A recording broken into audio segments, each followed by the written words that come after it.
ஸ்ரீ சிவசங்கரா தேவனே, ஸ்ரீ சிவசங்கரா தேவனே. சங்கரம் சிவசங்கரம்.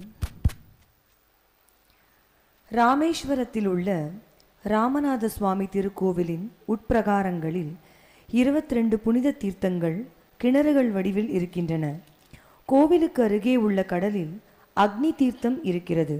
பஞ்சபூதங்களில் தனியாக இயங்கும் நெருப்பு நீருக்கு கட்டுப்பட்டதுதான் என்றாலும் நீரில் அது கலந்த பிறகு அது தீர்த்தம் என்றுதானே அழைக்கப்பட வேண்டும். எவ்வாறு அது 2 பெயர்களில், அதாவது அக்னி தீர்த்தம் என்று அழைக்கப்படுகிறது? ஆர்த்த பிறவி துயர்கட யாம் ஆர்த்தாடும் தீர்த்தங்கள் நீயே ஆனாய் அப்படிங்கிறது தேவாரம். எங்களுடைய இந்த புனரபி ஜனனம் புனரபி மரணம் என்று சொல்லக்கூடிய இருட்டான பிறவி துயர்களிலிருந்து நாங்கள் எங்களை விடுவித்துக் கொள்வதற்காக நாங்கள் சந்தோஷமாக போய் குளிக்கிற எல்லா தீர்த்தங்களும் பகவானே நீ தான் அர்த்தம். அதனால் பகவானுக்கு ஒரு பேரே தீர்த்த நாராயணன் பேர். அது பேரே தீர்த்த நாராயணன். 5 பூதங்கள் இருக்குது. ஆகாசம், அது கீழே காற்று, அது கீழே மண், அது கீழே போனீங்கன்னாக்கா பெட்ரோல், அதாவது அக்னின்னு நீங்கள் வச்சுக்கலாம். ஸோ பஞ்சபூதங்களும் இந்த உலகத்தில் இருக்குது. அதே மாதிரி நம்ம உடம்புலையும் இருக்குது. நம்ம உடம்புலையும் இந்த இடம் இருக்குது இல்லையா, இதுதான் ஆகாசம். இது கீழே இந்த இடம் காற்று, கீழே இந்த பொம்மை மண்ணில் செஞ்ச பொம்மை நம்ம உடம்பு. இந்த இடத்துல நமக்கு வாட்டர் அண்ட் ஹீட் இருக்குது. அதனால தான் எவ்வளோ கேலரி சாப்பிட்டீங்கன்னு. Calorie is a measurement of heat. இப்போ ஷிரடி சாய்பாபா இருந்தார். அவர் விளக்கேற்றத்துக்கு என்ன கேட்டார். இப்போ அந்த ஊரில் இருந்தவங்க அந்த ஆள் யாரும் பிச்சைக்காரன் நினச்சின்னு அவர் கொடுக்கவே இல்லை. என்ன பண்ணார், தண்ணியை ஊற்றி எரிய வச்சார். அதை பார்த்த உடனே எல்லோரும் பயந்து போய் இவர்கிட்ட ஏதோ பவர் இருக்குது அப்படின்னு ஒத்துக்க ஆரம்பித்தாங்க. ஸோ இது எப்படி சாத்தியமாகிறதுனா, தண்ணி பெட்ரோல் ரெண்டும் ஒன்றுக்கில் ஒன்று தான் இருக்குது. So Shirdi Baba had that type of heat energy. அவர் உடம்புல அவ்வளோ ஹீட் எனர்ஜி வச்சுருக்கார் தவ பலத்தினால. அதனால் இஸ் ஏபிள் டு கன்வெர்ட். இது ரொம்ப சிம்பிளான பாஷை தான். நீங்கள்லாம் பால் வச்சுருக்கீங்க, பால்லேருந்து தயிர், தயிர்லேருந்து வெண்ணெய் எடுக்கிறீங்க, வெண்ணெயிலேருந்து நெய் எடுக்கிறீங்க. அப்போ எல்லாமே எனர்ஜி ஒன்றுலேருந்து கன்வெர்ட் ஆகிட்டே இருக்கா இல்லையா? அண்ட் நீங்கள் ஒரு பொருளை போய் ஃப்ரிட்ஜில் வைக்கிற போது அது சொலிடிஃபை ஆகிடுது. அது திட பதார்த்தமாக மாறி போகுது.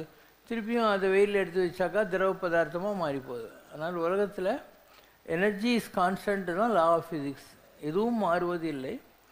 அண்டு ஒன்றுக்கு இன்னொன்று வித்தியாசமாக தெரியலாம், பார்க்குறதுக்கு வித்தியாசமாக தெரியலாம். அதனால் இப்போ தீர்த்த கட்டங்கள்ன்றோம். ராமேஸ்வரத்தில் சமுத்திரம் இருக்குது, உங்களுக்கே தெரியும். அந்த கோயிலை சுற்றி 23-24 தீர்த்தம் இருக்குது. நீங்கள் பணம் கட்டினாக்கா பக்கெட்டில் ஒவ்வொரு கிணத்துலையும் சேர்ந்து ஊற்றுவான். இதெல்லாம் எப்படி வருது அப்படின்னா, இந்த சமுத்திரத்தில் இருக்கிற போது உப்பு கரிக்குது. அதே கொஞ்சம் தள்ளி வர்ற போது அந்த ஃபில்டரிங் ப்ராசஸ் இருக்கு இல்லையா, அங்கே இருக்கக்கூடிய மண் மணல் இதையெல்லாம் வச்சுக்கிட்டு அந்த உப்பு கரிக்கிறதுங்கிறது கொஞ்சம் மாதிரி பேலட்டபுளாக வருது. அது அந்த டேஸ்ட் கொஞ்சம் குறையிறது, அந்த உப்பு தன்மை என்பது குறையிறது. அதனால் உலகத்தில் எல்லாமே ஒரே தீர்த்தம்தான். ஏன் அந்த மாதிரி சொல்கிறாங்கன்னா, அந்த காலத்தில் தவம் செய்கிறவங்க எங்கெல்லாம் ஒரு வாட்டர் ரிசோர்ஸ் இருக்கோ, எங்கெல்லாம் காடு இருக்கோ, மரம் இருக்கோ, மலை இருக்கோ, அந்த மாதிரி இடங்களில் உட்காந்துக்கிட்டு அவங்க தவம் செய்வாங்க. அவங்களுக்கு தண்ணி பக்கத்தில் இருந்தாக்கா ஈஸி இல்லையா? அதனால் ஏதோ ஒரு தண்ணி இருக்கிற இடத்துல அவங்க உட்காந்துட்டு அதை கொஞ்சம் அள்ளி குடிச்சிட்டு உட்காந்து தவம் பண்ணிக்கிட்டு இருப்பாங்க. அது மாதிரி யாரெல்லாம் மகான்கள் எங்கெல்லாம் உட்காந்து பூஜை பண்ணாங்களோ, தவம் பண்ணாங்களோ, அந்த தீர்த்தங்களுக்கு ஒரு மகிமை கிடைக்குது. ஏன்னா அவங்க அங்கே உட்காந்து இருந்தாங்க, அந்த நீரில் பூஜை பண்ணாங்க, அந்த நீரை குடித்தாங்கங்கிற மாதிரி இருக்குது. பயங்கரமான காடுங்கள்லாம் இருக்குது. திருநெல்வேலி பக்கத்தில் திருக்கணங்குடின்னு ஒரு ஊர் இருக்குது, வள்ளியூர்கிட்ட. ஒரு பக்கம் பார்த்தா மயந்திரகிரி மலை, இன்னொரு பக்கம் பார்த்தா நம்பி மலை. ஒன்று சிவன் மலை, இன்னொன்று பெருமாளார் அம்பாளுடைய மலை. அங்கெல்லாம் பார்த்தீங்கன்னா தீர்த்த கட்டங்கள்னு இருக்கும், எழுதி வச்சுருப்பாங்க. இந்த எல்கைக்கு மேல் மனுஷால் போகப்படாது, மலத்தை கட்டு அப்படின்னு இருக்கும். அதாவது ஜனங்க அந்த தண்ணியில் குளிக்கக்கூடாது, அது மகா பாவமாகிடும். அதனால் unless you go on fast and you come out of this natural உபதிரவங்கள், அது அப்போ தான் அங்கே you can go there and stay also. இன்னும் சொல்லப்போனால் இந்த எல்லைக்கு மேல் மனுஷால் போகப்படாதுன்னு இருக்கும். இதுக்கு மேலே யாரும் போகாதீங்க, ஏன்னா இதெல்லாம் எச்ஆர்கள் வனம்னு. எச்ஆர்கள்லாம் என்ன, வனத்தை பாதுகாக்கிற தேவதைகள். ஸோ நீங்கள் தப்பி தவறி போயிட்டீங்கன்னு வச்சுக்கோ, அவங்க என்ன பண்ணுவாங்க, விட்டலாச்சாரிய சினிமாவில் வர மாதிரி நீங்கள் வந்து அந்த மரத்தை சுற்றி நாயாட்டம் குலைச்சிக்கிட்டு சுற்றி சுற்றி வந்துன்னு இருப்பீங்க. நீங்கள் மனுஷன்தான், ஆனால் 2 கை முன்னாடி வச்சு நாய் மாதிரி நினச்சிக்கிட்டு சுற்றி சுற்றி வந்துருப்பீங்க. ஒரு மரத்தினுடைய அந்த கிளை இருக்கு இல்லையா, அதுவும் வயிற்றை சுற்றிக்கும். இப்படியெல்லாம் பல விஷயங்கள் காட்டில் இருக்குது. நினைக்கிற மாதிரிலாம் ஈஸி கிடையாது. ஆனானப்பட்ட ரமண மகரிஷி திருவண்ணாமலையில் 7 ஜோனங்கிற இடத்துக்கு ஏறி போகிறார் ஒரு நாள். அங்கே போனவுடனே பெரிய ஆலை இலை அவருக்கு தெரியுது.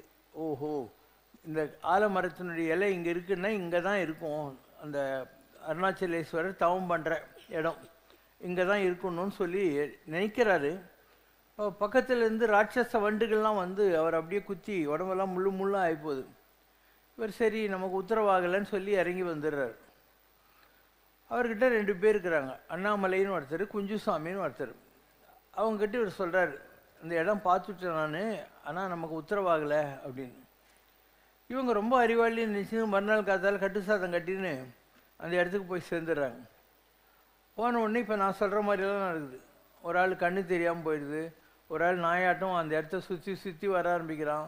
இவங்க ரமணா எங்களை காப்பாற்றுன்னு கெஞ்சின உடனே ஒரு ஆள் உயரமாக வந்து ஒரு குச்சியை கொடுத்து இதை பிடிச்சி அந்த பக்கம் போங்கன்னு அந்த 7 சொனைக்கு இந்த பக்கம் இவங்களை அனுப்பிச்சு இனிமேல் இங்கெல்லாம் வராதிங்கன்னு துரத்தி விட்டுறாங்க. இது ரமணருடைய வாழ்க்கையில் 1950 அரௌண்ட் தட் டைம் நடந்த ஒரு நிகழ்ச்சி. அதே மாதிரி நீங்கள் வள்ளிமலை போகிறீங்கன்னா அதில் ஒரு மண்டபம் பழைய காலத்து மண்டபமாக இருக்கும், மற்ற மண்டபமெல்லாம் கொஞ்சம் மாடர்னாக கட்டியிருப்பாங்க புதுசாக.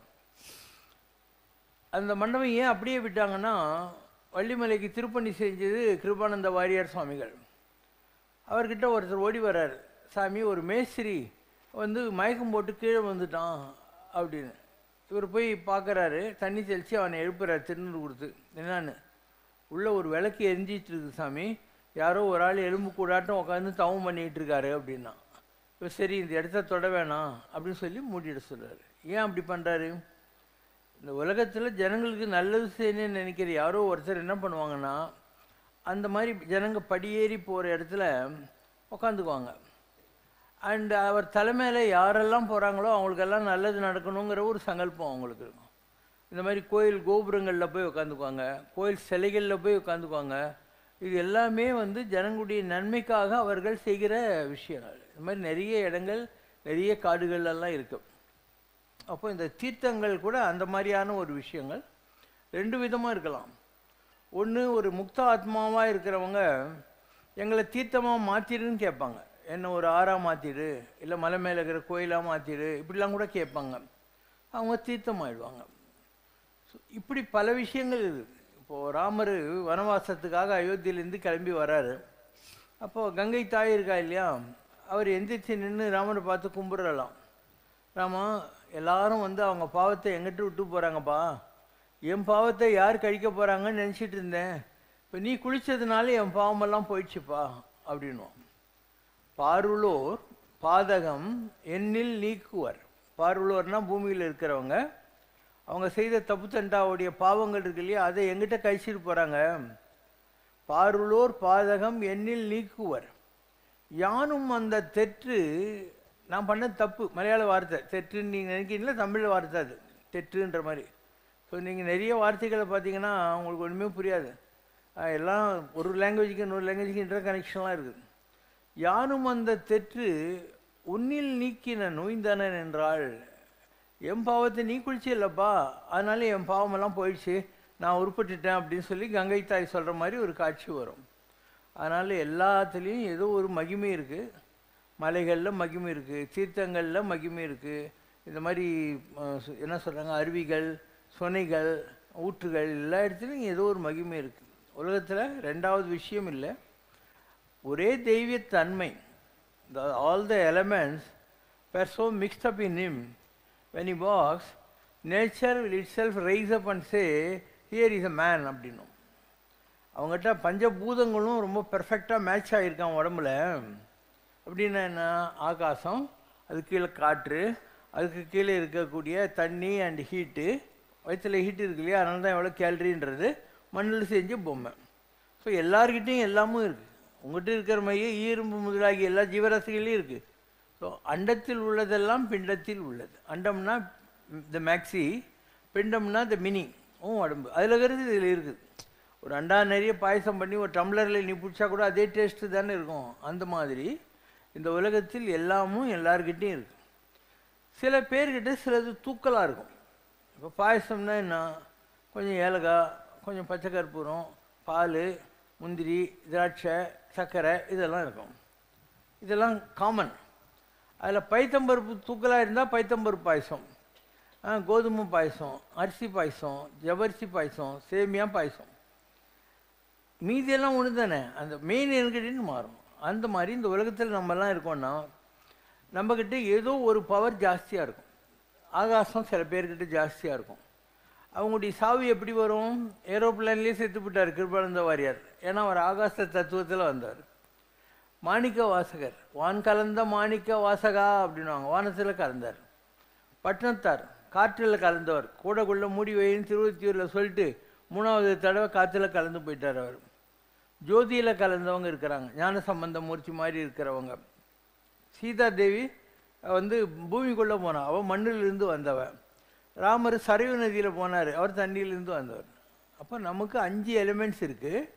இந்த 5ல் நாம் எதுலேருந்து வந்தோமோ, நீ சேமியா பாயசமா, பைத்தம்பருப்பு பாயசமா, அரிசி பாயசமா, ஜவரிசி பாயசமான்ற மாதிரி நீ எதுலேருந்து வந்தியோ அதுதான் பேரண்ட் எலிமெண்ட். அதில் நம்ம போய் கலந்துருவோம். ஸோ உலகத்தில் எல்லாமே எல்லாருக்கும் ஒன்று தான். இப்போ நான் இருக்கேன்னா எனக்கு மெமரி பவர் ரொம்ப ஜாஸ்தி, பயங்கர மெமரி பவர் உண்டு. நீ 30 வருஷத்துக்கு முன்னது கேட்டால் கூட கரெக்டாக சொல்லிவிடுவேன். இந்த ஹோலி ட்ரையாங்கிள் இருக்கு இல்லையா, இது எல்லாருக்கும் வந்து 100 தான். அதில் உனக்கு எக்ஸ்ட்ராவாக ஏதான ஒரு பவர் இருக்குன்னா அது வேறு ஒரு இடத்துலேருந்து ஈர்த்துக்குச்சின்னு அர்த்தம். ஸோ எனக்கு காது கம்மியாக கேட்கும், அதனால் தியானம் நல்லா வரும். இப்படி ஒவ்வொன்றுத்துக்கும் காரண காரியங்கள் இருக்குது. உலகத்தில் யாருமே வித்தியாசமானவங்க இல்லை. யார்கிட்ட எந்த பவர் வரணுமோ, நான் தான் சொன்னேன், சாகரத்துக்கு கூட கணக்கு இருக்குதுன்னு சொல்லிட்டு இருக்கேன் நான். எதுலேருந்து வந்தியோ அங்கே தான் போவேன் நீ. ஸோ உலகம் பூராவும் ஒன்றே தான், எல்லா தீர்த்தமும் ஒன்றே தான்.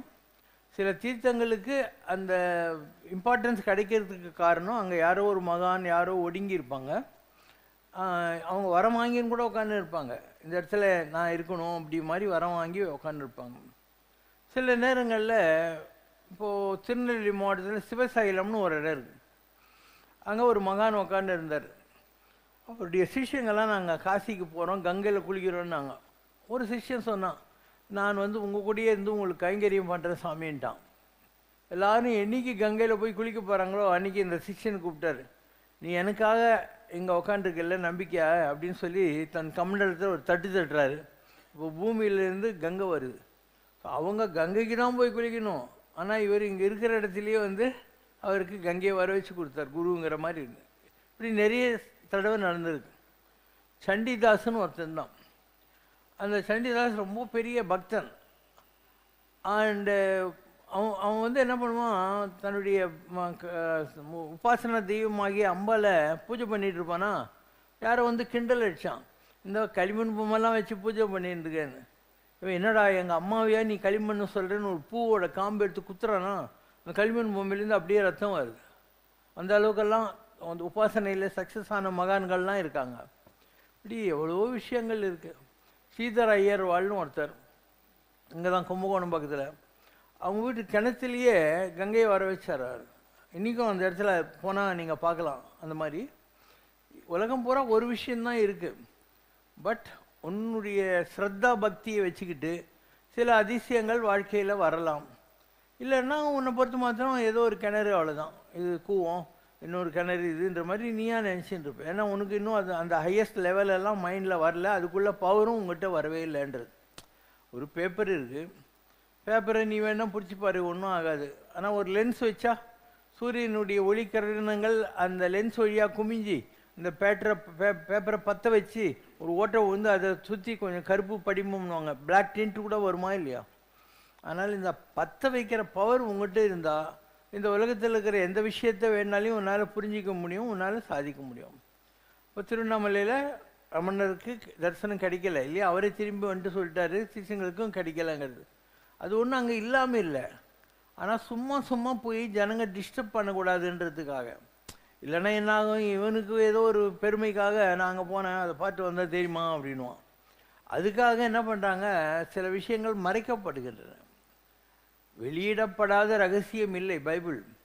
தகுதி உடையவன் எவனோ அவனுக்கு எல்லாம் கொடுக்கப்படும், தகுதி அற்றவனிடத்திலோ உள்ளதும் பறிக்கப்படும். ஒரு விளக்கை ஏற்றி வைத்தவன் எவனும் அதை மேஜையின் மேல் வைப்பாலே என்று மேஜைக்கு அடியில் ஒழித்து வைக்க மாட்டான். So all the secrets are to be disclosed, but you have to deserve to know the secret. கேளுங்கள் கொடுக்கப்படும், பைபிள், தட்டுங்கள் திறக்கப்படும், தேடுங்கள் கண்டறிவீர்கள். ஸோ உங்கள்கிட்ட அந்த மாதிரி ஒரு பர்சிவரன்ஸ் இருந்து, ஒரு செட்ஃபாஸ்ட்னஸ் இருந்து, ஒரு திட வைராக்கியம் இருந்தால் எல்லா ரகசியங்களும் எல்லாருக்குமே தெரிய ஆரம்பிக்கும். அது வரைக்கும் எல்லாமே இருக்கும், எல்லாமே இருக்கும், ஆனால் உனக்கு புரியாது. உனக்கு புரியறதுக்கான வாய்ப்புகள் ரொம்ப கம்மி. இப்போ நானே எவ்வளோ தடவை சொல்லிட்டேன். நம்ம பூரண பிரம்ம பெருமாள் இருக்கார், அதுக்குள்ளே நான் தான் இருக்கேன்னு 100 தடவை சொல்லிட்டேன். நான் நல்ல பக்தன் தானே, ஆனால் நான் தைரியமாக சொல்கிறேன்ல, அந்த கல்லுக்குள்ளுக்கிறது நான் தான் சொல்கிறேன். எத்தனை பேருக்கு நிஜமாக நம்பிக்கை வரும்? அவனுக்கு ஒரு கல்லுலேயும் காகிதத்துலேயும் இருக்கக்கூடிய நம்பிக்கை, ஒரு பார்க்கிற, கேட்கிற, நுகருகிற, முகருகிற, கை வீசி கால் வீசி நடக்கிற ஒரு ஆர்கானிக் சப்ஸ்டன்ஸ், ஒரு உயிர் துடிப்புள்ள இறையாற்றல் இருக்க முடியுங்கிறத நம்புறதில்லை ஜனங்க. ஏன்னா அவனுக்கு அவ்வளோதான் தெரியுது. இதுதான் ப்ராப்ளம். இப்போ நீங்களாங்கிறீங்க, உங்கள் கண்ணில் என்னாகுது? புசுல், மூக்கில் சளி, காதில் குளுமி, வாயில் நீ டாய்லெட் போகாத வரைக்கும் மலம் மூத்திரம் தாங்குது. இது எதுக்கும் உதவாத ஒரு டாய்லெட் தானா. ஆனால் ஊனடம்பாலேயும் உள்ளம் பெருங்கோயிலுங்கிற அளவுக்கு இவன் தவத்தினால நீ கடவுளையே உள்ள பிடிச்சி வைக்கலாம். நற்றவத்தவர் உள்ளிருந்து ஊங்கும் நமச்சிவாயம். யோகி ஹிருத் பத்ம வாசினே. யோகியுடைய இருதய தாமரையில் இருக்கக்கூடியவன் இறைவன்.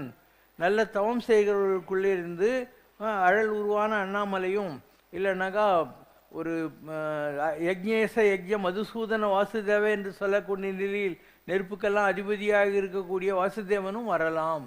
பட் உங்கள்கிட்ட அந்த பவர் இருக்கணுமா இல்லையா? அப்போ இதெல்லாம் பாசிபிள். ஸோ உலகத்தில் எல்லாம் இருக்குது, ஆனால் தேடுறதுக்கு ஆள் இல்லை. இப்போ நீங்கள்லாம் என்ன பண்ணுவீங்க? ஏதோ படிக்கணும், ஒரு வேலைக்கு போகணும், ஒரு கல்யாணம் கட்டிக்கணும், ஒரு குழந்தை பார்க்கணும், ஒரு வீடு வாங்கணும், ஸ்கூட்ரு இல்லை கார் வாங்கணும், பேங்க்கில் கொஞ்சம் பணம் வச்சுக்கணும். அதுக்கு மேலே உனக்கு டைம் கிடைச்சா ஏதாவது ஒரு 2 வெளிநாடு சுற்றலாமா, இல்லை 2 ஊர் கோயில் சுற்றிட்டு வரலாமா? இவ்வளோ தான் உங்களுடைய total approach to life is only this much. இது எல்லாமே வேஸ்ட்டு. நீ மாஞ்சி என்ன பண்ணாலும், இப்போ சரவணபவனில் போய் சாப்பிடு, சங்கீதாவில் சாப்பிடு, கேஎஃப்சியில் சாப்பிடு, ஏன் சாப்பிடு, மறுநாள் காத்தால டாய்லெட்டு. அப்போ அதுக்காக போய் உட்காந்து அவ்வளோ செலவு பண்ணி நீ என்னத்தை காண்ற? ஒன்றும் இல்லை, just pleasing your taste buds. இந்த டேஸ்ட் பட்ஸுங்கிறதே ஃபுல். ஏன்னா நீங்கள் நான்வெஜ்ஜை லைக் பண்ணுறதுக்கு என்ன காரணம்னா அதில் இருக்கிற பட்டை, லவங்கம், குருமா எல்லாம். இதே நீ வெளிநாட்டுக்கு போனேன்னா அமெரிக்காவில் அவன் டீப் ஃப்ரீஸிலேருந்து மட்டன் சாப்ஸ் எடுத்து அது மேலே பெப்பர் சால்ட் போட்டு கொண்டு வந்து கொடுப்பான். அவன் பச்சா சாப்பிடுவாங்க ஐஸ் கோல்டாக. அதனால் நம்ம ஊர் நான்வெஜிடேரியன் அங்கே போய் நான்வெஜ் ஆர்டர் கொடுத்தானே இனிமேல் எதுவும் வேணாம், வேறு எங்கேயாவது மெக்சிகன் கிடைக்குமான்னு கேட்போம். ஏன்னா யூ டோன்ட் கெட், அவங்க சாப்பிட்ற மாதிரி நீ சாப்பிட மாட்டேன். அதே மாதிரி உன்னுடைய பஜ்ஜி போண்டாவை வெள்ளைக்காரங்கிட்ட கொடுத்தியானா அவன் கொஞ்சம் கட்சின்னு அப்படின்னுவான். அவனை தாங்கவே முடியாது இந்த டேஸ்ட். இதெல்லாம் சின்ன வயசுலேருந்து லோகோ பின்ன ருசின்றாங்க. ஒருத்தனுக்கும் ஒரு டேஸ்ட்டு பழகி போகுது, அதை வச்சுக்கிட்டு இந்த உலகத்தில் எல்லாம் இயங்கி கொண்டுக்கிறது. இது எதுவும் நிஜமில்லை. தேடிச்சோறு நிதம் தின்றுனா அங்கே போய் சாப்பிட்லாமா, இங்கே போய் சாப்பிட்லாமான்னு பல சின்னஞ்சிறு கதைகள் பேசி உட்காந்து வாஜ்பாய் இப்படி, மோடி இப்படி, ராகுல் காந்தி இப்படின்னு ஊர்கதெல்லாம் பேசின்னு உட்காந்துது. பல சின்னஞ்சிறு கதைகள் பேசி, சரி அவங்கள பற்றி பேசினாலும் பரவாயில்ல, நம்மளை சுற்றி இருக்கிற சொந்தம் பந்தம் இவங்கள பற்றியே ஒரு கதை பேசின்னு உட்காந்து இருக்கோம் நம்ம. அதனால் நமக்கு என்ன கிடைக்க போகுது? ஒன்றும் கிடைக்க போகுது. இது ஒரு வியாதி, அவ்வளோதான். ஒரு கிரிக்கெட் சீசன் வந்துச்சானா கிரிக்கெட்டை பற்றியே பேசின்னு இருக்கிறது இல்லை. Every thing is like that. பிறர் வாட பல செயல்கள் செய்து மற்றவங்களுக்கு கஷ்டம் வர மாதிரி நம்ம பல செயல்கள் செய்கிறோம். இவனாவும் சந்தோஷமாக இருக்கான் இல்லை, மனம் வாடி துன்பம் மிக உழன்று கொடுங்கூற்றுக்கு இறையன பின்மாய். ஒரு நாள் யம தர்மம் வரான், தூக்கின்னு போக போகிறான். அவனை இன்னத்தை சாதிச்ச புனரபி ஜனனம் புனரபி மரணம், நெருநல் உடனொருவன் இன்று இல்லை எனும் பெருமை உடைத்து விலகு. நேற்று இருந்தவன் இன்னைக்கு இல்லைன்றது தான் இந்த உலகத்தில் மிகப்பெரிய அதிசயம். அப்போ வேலை நமனும் வருவானேல் தம்பி தனையர் துணையாமோ. யம தர்மம் வரப்போது என் தம்பி, என் பொண்ணு, என் பையன் ஏதாவது சொந்தமெல்லாம் சொன்னால் விட்டா போக போகிறான்.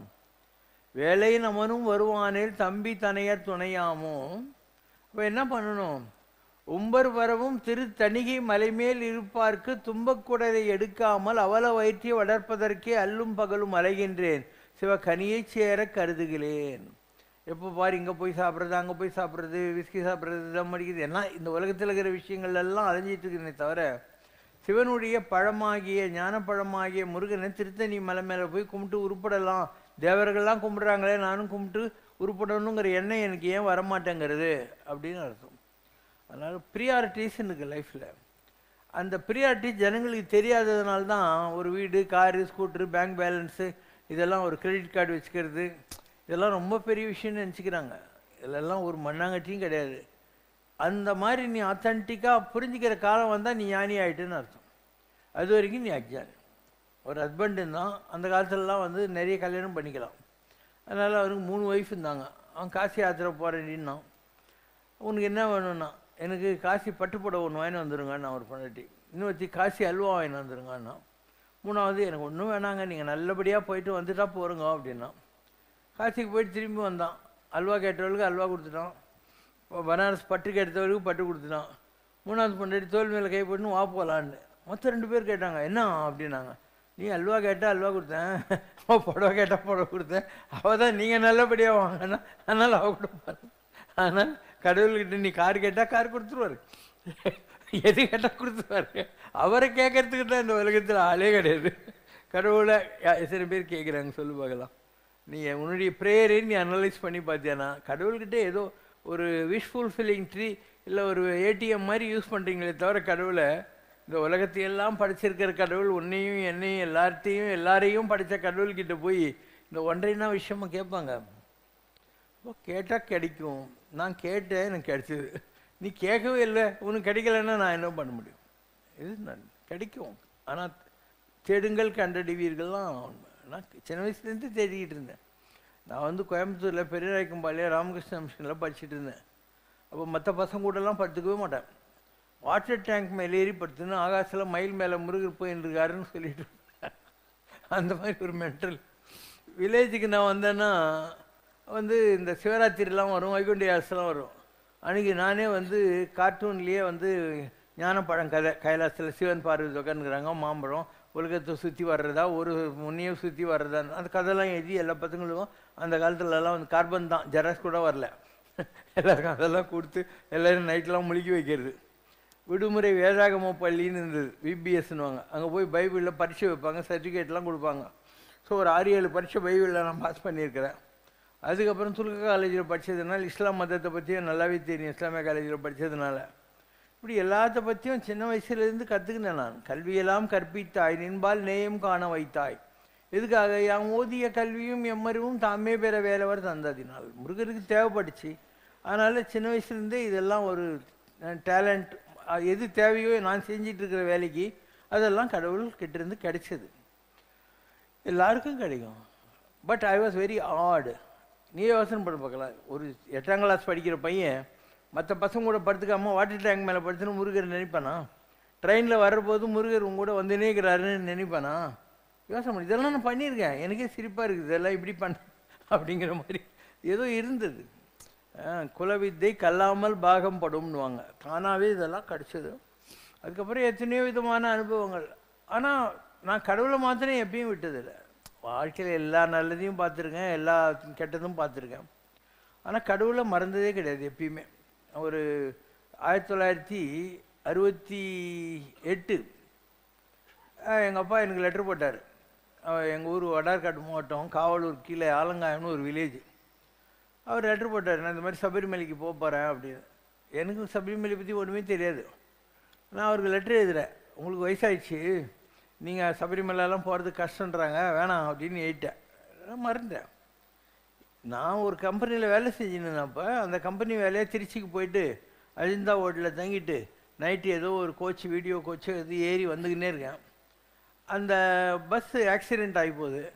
நார்மலாக வந்து அவங்க என்ன பண்ணுவாங்க, உளுந்தூர்பேட்டை இந்த ரூட்டில், விழுப்புரம் ரூட்டில் மெட்ராஸ்க்கு வருவாங்க திருச்சிலேருந்து வந்தால். இந்த ஆள் என்ன பண்ணால் கிருஷ்ணகிரி வாணியம்பாடி வழியாக வரான். எங்கள் ஊர் வாணியம்பாடிலேருந்து 11 கிலோமீட்ரு. எங்கள் ஊர் முஸ்லீம் டீ நல்லா இருக்கணும், அவன் நிப்பாட்டினான் அந்த ஊரில். நான் பார்க்குறேன் டயர்டாகுது, இப்போ போய் எதுக்கு நம்ம மெட்ராஸ் போகணும், நாளைக்கு காலையில் 11 மணிக்கு மெட்ராஸ் எக்ஸ்பிரஸ் வரும் பெங்களூர்லேருந்து, அதில் போய்க்கலான்னு. எங்கள் ஊர் பக்கம் நிறைய காடு, அதனால நிறைய லாரி நைட்டெல்லாம் போயின்னே இருக்கும். ஒரு லாரி பிடிச்சி வீட்டுக்கு வந்துட்டேன். எதுவுமே என்னுடைய பிளானில் இல்லை. மறுநாள் அங்கே இருமுடி பூஜைலாம் பண்ணிகிட்டு இருக்காங்க. நான் வெளியே நின்றுட்டுருக்கேன். கூப்பிட்றாங்க, உன்னை உள்ளே கூப்பிட்றாங்கப்பா அப்படின்னாங்க. உள்ளே போனால் என்னாச்சுன்னு தெரியாது. திடீர்னு சாமி வந்துச்சு உடம்புல. அதுக்கு முன்னே யார் உடம்புல சாமி வருதுன்னா நான் நம்பவே மாட்டேன். உடம்புல சாமி வந்துச்சு. ஒரு டைம் இருக்குது லைஃப்பில், கடவுள் உன்னை தடுத்தாட்கொள்ள வேண்டிய நேரம் இருக்குது. எம்மை தடுத்து அடிமை கொண்டு பாரமாய பழவினை அறுத்து தன்னை நினைந்துருக தருகின்றான். ஒரு குறிப்பிட்ட நேரத்தை கடவுள் உன்னை தடுத்தாட்கொள்வான். உன் பழ வினைகள் இருந்தால் கழிப்பான். அதுக்கப்புறம் அவனையே நினைக்கிற மாதிரி ஒரு லைஃப் உனக்கு கிடச்சிடும். அப்போது சாமி வந்து ஆடுறேன். நான் அங்கே இந்த கலசத்தை எடுத்து எங்கள் அப்பா மேலே தேய்ச்சி நீ போடா சபை மறிக்க அப்படின்னு. நிஜம் ஒரு மாதிரி எனக்கு ஏதோ இருக்குடா இந்த சாமிக்கிட்ட, இல்லைன்னா போக வேணான்னு நம்ம எழுதணும். நம்மளை ஆக்சிடெண்ட் பண்ண வச்சு கொண்டு போய் ஊரில் விட்டு நம்ம கையால் நீ போட சபரி மலிக்குன்னு சொல்கிறான்னா ஏதோ இருக்கணும்னு அந்த வருஷமே நான் கிளம்பிட்டேன். வாணிம்பாடில் பாலக்காடுக்கார் ஒருத்தர் இருந்தார், மகாகணபதி விலாசம்னு சொல்லி அவங்க ஹோட்டல் வச்சுருந்தாங்க. ஸோ அந்த குருசாமி கூட ஒரே ஒரு தடவை போனேன். அதுக்கப்புறம் நானே தான் குருசாமி. நான் 60 தடைக்கு மேலே போயிருக்கேன். ஒரு தடையும் நானே போயிட்டு வந்துடுவேன். யாருக்குடியெல்லாம் போனது இல்லை. ஒரே ஒரு தடவை தான் அந்த குரூப்பில் போயிட்டு வந்தேன். அப்போ எப்படி வருது, அந்த நேரம் வந்துடுச்சு இல்லையா? அதனால் இந்த மாதிரி தான் ஒவ்வொன்றும் லைஃப்பில் நடக்கும். உனக்கே தெரியாது. How you are controlled of by காடுங்கிற மாதிரி எல்லாமே தானாக நடக்கிறது தான் வாழ்க்கையில். அதுக்கப்புறம் எத்தனை விதமான அனுபவங்கள் எப்படியெல்லாம் ஆகி ஒரு லெவலுக்கு மேலே பாரு, ஆன்மீகத்துக்கு வர்ற மாதிரி ஆகிப்போச்சு. இதெல்லாம் கட்டுற மாதிரி ஆகிப்போச்சு. ஜனங்களுக்கு ஏதோ நல்லது சொல்கிற மாதிரி ஆகிப்போச்சு. எதுவும் என் பிளானில் இல்லை. ஒரு பேரூர் ஆற்றுப்படுவும் புனைங்கிறான். ஒரு கட்டையை தூக்கி தண்ணியில் போட்டால் அந்த கட்டை தண்ணியோடு ஓடுமா. அந்த மாதிரி நான் இந்த வாழ்க்கையில் ஓடிக்கிட்டே தான் இருக்கேன். என்ன அனுபவம் எப்போ வரும்னு எனக்கே தெரியாது. I just flow with my experiences and so for so good. அதாவது பெட்டராகவோ பிட்டராகவோ தெரிகிற எல்லா எக்ஸ்பீரியன்ஸஸும் கூட என்னை அடுத்தடிக்கு கொண்டு போயிருக்கு. எதுவும் எனக்கு கீழே தள்ளதே இல்லை. நான் மண்ணடியில் சாதாரண இடத்துல இருந்தேன். இப்போ பாடுறாரு நம்ம மகாதேவன், அவரெல்லாம் மண்ணடி பேட்ச். அங்கே தான் இருந்தேன் நான். 1996 வரைக்கும் நான் மண்ணடியில் தான் ஆன்மீகம் பண்ணிட்டு இருந்தேன். சின்ன இடம், ஒரு 800 ஸ்கொயர் ஃபீட்டு. அதுக்குள்ளேயே பிரமாதமாக ஆன்மீகம் பண்ணுவோம். மண்ணடியில் என்னெல்லாம் நடக்கணும் உனக்கு தெரியுமா? பாடு மகாதேவா பாடு. காலையிலேருந்து சாயந்தரம் வரைக்கும் ஒன்றுமே இல்லை, 800 ஸ்கொயர் ஃபீட்டு. ஆனால் காலையிலேருந்து சாயந்தரம் வரைக்கும் அப்படி கம்பீரமாக ஒரு ஆன்மீகம் பண்ணிகிட்டு இருந்தோம். நாங்கள் 88லேருந்து ஆரம்பித்து 96 வரைக்கும் பண்ணிகிட்டு இருந்தோம். அங்கே தான் 8 இயர்ஸ். என்னவென்று நான் சொல்வது, இதெல்லாம் மண்ணடி அனுபவம். என்னவென்று நான் சொல்வது, உன்னால் நான் பெற்ற அனுபவம் என்னவென்று நான் சொல்வது, என்னவென்று நான் சொல்வது. சித்தன் உந்தன் தரிசனம் காண காலையில் பக்தர் கூட்டம் காத்திடும் போது, உன்னை அங்கும் இங்கும் பார்த்திடும் போது, எங்கெங்கும் உன் ரூபம் தெரிந்திடும் போது, பார்த்துக்கிட்டே இருக்க தோணுது, உன் முகத்தை பார்த்துக்கிட்டே இருக்க தோணுது. அசைந்தாடி நீ வரும்போது, அதை கண்டு அன்பர் கூட்டம் எழுந்திடும் போது, ஆசி கூறி ஒவ்வொருவரையும் ஆசையாய் தொட்டு தட்டி நீ செல்லும் போது, பார்த்துக்கிட்டே இருக்க தோணுது, உன் அடையழகை பார்த்துக்கிட்டே இருக்க தோணுது. உன் இருக்கையை சரி செய்யும் போது, அதிலே மெதுவாக அமர்ந்திடும் போது, சற்றேனும் கலைந்திருந்தாலும் தலைமுடியை அழகாக கோதிடும் போது, பார்த்துக்கிட்டே இருக்க தோணுது, உன் அழகை பார்த்துக்கிட்டே இருக்க தோணுது. ஒவ்வொருவராய் அழைத்திடும் போது, வருபவர்கள் உன் பாதம் பணிந்திடும் போது, சௌக்கியமா என்று சொல்லிடும் போது, சுகத்தை அப்போதே அடைந்திடும் போது, விழுந்து கொண்டே இருக்க தோணுது, உன் காலடியில் விழுந்து கொண்டே இருக்க தோணுது. பக்தர்களின் குறைகளை போக்க நீ மருத்துவனாயிருந்திடும் போது, பின்னே பக்தர் தம் இருக்கரம் பற்றி மூச்சிழுத்து ஆழ்நிலையில் தியானிக்கும் போது, பற்றி கொண்டே இருக்க தோணுது, உன் திருக்கரங்களை பற்றி கொண்டே இருக்க தோணுது. பக்தர்களின் தேவையை கேட்டு மனதுள் தெரியாமல் சிரித்திடும் போது, திருநீரும் மஞ்சளும் குங்குமமும் கொடுத்து நான் பார்த்துக்கிறேன் என்னும் போது, பூசிக்கிட்டே இருக்க தோணுது, உன் திருநீரை பூசிக்கிட்டே இருக்க தோணுது. பெயர் சொல்லி அழைத்திடும் போது, கேட்டு நாங்கள் ஓடி வந்திடும் போது, ஏதேனும் பணி செய்ய சொல்லிடும் போது, உடனே சிரமேற்கொண்டு செய்திடும் போது, செய்து கொண்டே இருக்க தோணுது, உன் திருப்பணிகளை செய்து கொண்டே இருக்க தோணுது. உணவருந்த அமர்ந்திடும் போது, உணவருந்த அமர்ந்திடும் போது, தன்னுடன் எல்லோரையும் அழைத்திடும் போது, நீயே எல்லோருக்கும் பகிர்ந்திடும் போது, அது திவ்ய பிரசாதமாய் மாறிடும் போது, உணவருந்தவே தோணுது, உன்னுடனே உணவருந்தவே தோணுது.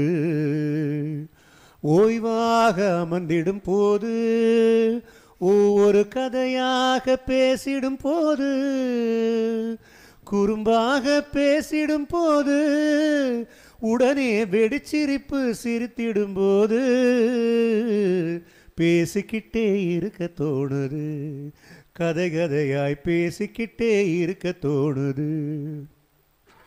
பாடென்று சொல்லிடும் போது, உடனே நாங்கள் பாடத் தொடங்கிடும் போது, நீ உன் இரு கண்களை மூடி எங்கள் பாட்டினுள்ளே லயித்திடும் போது, பாடிக்கிட்டே இருக்க தோணுது, உன் திருப்புகழை பாடிக்கிட்டே இருக்க தோணுது.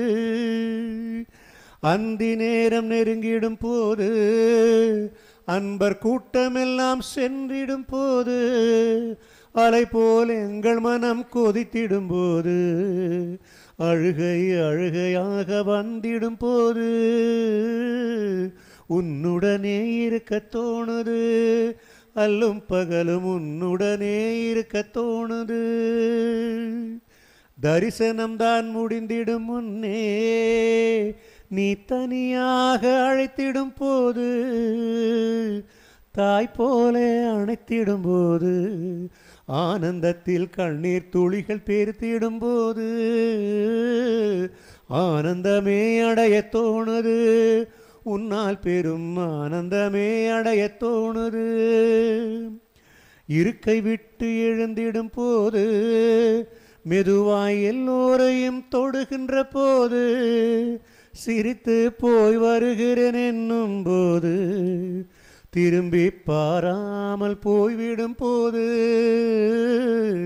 அழுது கொண்டே இருக்க தோணுது, உன் நினைவில் அழுது கொண்டே இருக்க தோணுது, உன் நினைவில் அழுது கொண்டே இருக்க தோணுது. சாதாரண மானிடர் நம்மை அசாதாரண சக்தியை கொண்டு பரமாத்மா இவனே நினைத்து உருவாக்கிய பந்த பாசபாகியன் தன்னை என்னவென்று நான் சொல்வது, உன்னால் நான் பெற்ற அனுபவம் என்னவென்று நான் சொல்வது, என்னவென்று நான் சொல்வது. இதெல்லாம் மண்ணடி டேஸில் இருந்த காட்சிகள். அதுக்கப்புறம் பெசன்ட் நகரில் ஒரு ஃபியூ மந்த்ஸ், அப்புறம் நிலங்கரை த்ரீ இயர்ஸ், அப்புறம் இங்கே வந்து இப்போ 24 வருஷம் ஆக போகுது. காட்சிகள் மாறிக்கிட்டே தான் இருக்குது. நம்முடைய ஆக்டிவிட்டீஸ் எல்லாமே மாறிக்கிட்டே தான் இருக்கும். ஜனங்க மண்ணடியில் இருந்தவங்க எவ்வளோ பேர் இருக்காங்கன்னு பார்த்தீங்கன்னா ஹேண்ட்ஃபுல் கூட இருக்க மாட்டாங்க. மாதேவன், அப்புறம் அந்த மீனா, பசுபதி, அந்த ஃபேமிலி. யார்ப்பா மண்ணடிக்காரங்க கை தூக்குங்க. ரொம்ப கம்மியாக தான் இருப்பாங்க. பெசன்ட் நகருக்கு வந்தவங்க, நீலங்கரைக்கு வந்தவங்க அடுத்த லெவலில் இருப்பாங்க. இங்கே வந்தப்புறம் வந்தவங்க தான் நிறைய பேர் இருப்பாங்க. இந்த 24 வருஷத்துக்குள்ளே வந்தவங்க தான். நான் இது வரைக்கும் ஒரு 50 லட்சம் பேர் பார்த்துருக்கேன் இந்த 36-37 வருஷத்தில் 50 லட்சம் பேருக்கு பார்த்துருக்கேன். எல்லாருக்கும் நல்லது பண்ணியிருக்கேன். நல்லதுன்னா வித்தியாசமாக பண்ணுவேன் நான். இப்போது நான் வந்து அந்த காலத்தில் இந்த பவரெல்லாம் வந்து கண்டெயின் ஆகிறதுக்கு முன்னாடியே அந்த 48 நாள் விரதம் இருந்து சபரிமலைக்கு போகிறேன்னா என்ன பண்ணாலையும் நடக்கும். அப்போல்லாம் என்ன சொன்னாலையும் பலிக்கும். நான் இருமுடி கட்டுற அன்றைக்கி ஒரு பையன் வந்தான், சிவசுப்ரமணியன் பேர், போஸ்ட்மேனாக இருந்தான். அவன் அதுக்கு முன்னே என்கிட்ட ஸ்டாஃபாக இருந்தான் என்னுடைய கம்பெனியில். அவன் வந்து ஒரு கேலை கூட்டின்னு வந்தான். வந்து இந்த பொண்ணோட ஹஸ்பண்ட் ராயப்பேட்டை ஹாஸ்பிட்டலில் 7-8 மாதமாக கோமாவில் இருக்கான். இது எல்லாம் கிட்னியெல்லாம் வந்து வேலை செய்யலை, நான் ஃபங்க்ஷனில் ஏதோ அப்படின்னு. அதனால் நான் சொன்னேன், சரி ஒரு இருமுடி ஃபில் பண்ணி கொடுமான்னு நான் அவனுக்கு சொன்னேன். நான் இதை கொண்டு போய் சபரிமலையில் அபிஷேகம் பண்ணுற போது அவன் எந்திரிச்சிருவான், நீ வேணால் பாருன்னு. அதேமாதிரி அங்கே சபரிமலையில் போய் 2 நாளுக்குள்ளே அபிஷேகம் ஆகுது இல்லையா, அவன் எந்திரிச்சிட்டான், வந்து குடும்பம் நடத்தி குழந்தையெல்லாம் பெற்றுட்டான். இது ஒரு உதாரணம். இப்படி நிறைய அதிசயங்கள் நடக்கும். இப்படி அப்படின்னு இல்லை, எக்கச்சக்க அதிசயம் நடக்கும். இதெல்லாம் எப்போ நான் ஒரு இந்த டெத் எக்ஸ்பீரியன்ஸ் எனக்கு 26 ஜனவரி 1984 வந்தது. ரமணருக்கு வந்த மாதிரி உடம்பு தெரியா ஆத்மா தனியாக பிரிஞ்சு. அதுக்கு முன்னாடியே இதெல்லாம் நடந்துகிட்டு இருந்தது. அந்த 48 நாளில் கட்டாயம் நடக்கும். அப்புறம் டெத் எக்ஸ்பீரியன்ஸ் வந்து ஆத்ம ஞானம்ன்றது ஒன்று கிடைச்ச உடனே சாதாரணமாக இப்போ நான் என்ன அருள்வாக்கு சொல்கிறேன்னா, இல்லை ஏதாவது மந்திரம் தந்திரம் தகுடு மோதிரம் ஏதாவது கொடுக்குறேன்னா ஒன்றும் இல்லை. நீ சொல்கிறத காதில் வாங்குவேன், நான் சொல்லுவேன், அவ்வளோதான் நடக்கும். நீ என்னடா இருந்தாலும் நம்ம ஏதோ குறையெல்லாம் சொல்லின்னுக்கிறோம், பரிகாரம் சொல்லலை, தகுடு சொல்லலை அப்படின்னு எதாவது நினைப்பாங்க. அதெல்லாம் எங்களுக்கு தேவையே இல்லை. எது நினைக்கிறோமோ அது நடக்கும். 2 வரி படிக்க சொல்கிறேன். விஸ்வாமித்திரர், எது உன் மனது நினைக்கிறதோ அது அப்படியே நடக்கும், நீ சொன்னால் நவகிரகங்களும் கட்டுப்படும்.